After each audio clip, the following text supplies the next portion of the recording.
All right, next up, we're gonna be talking about what happens when things go wrong. How can we start doing some investigation?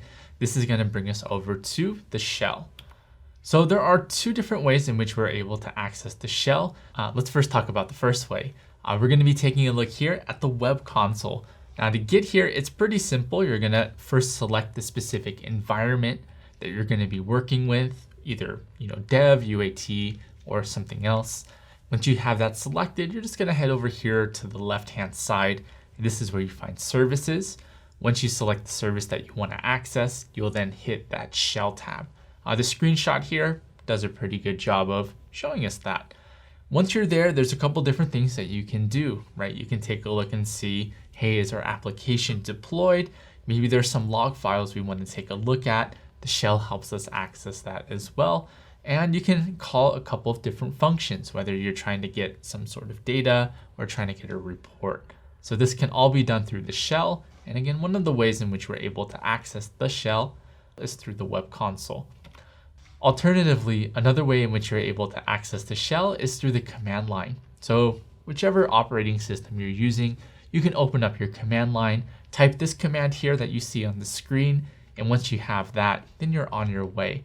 From there, you can then take a look at the different services that you want. So another way in which you're able to do this, whether you're using the shell in the web console or the shell over at the command line, there's one thing that you need to keep in mind. This is more so for diagnostics. This is more so to take a look at things.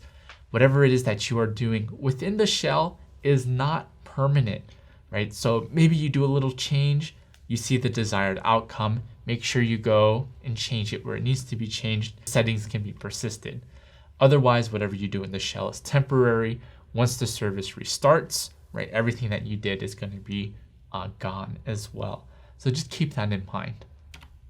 A short section here, quick knowledge check. So again, feel free to pause the video if you want to fill these out. Otherwise, if not, let's go ahead and proceed. The shell can be accessed directly from the web console.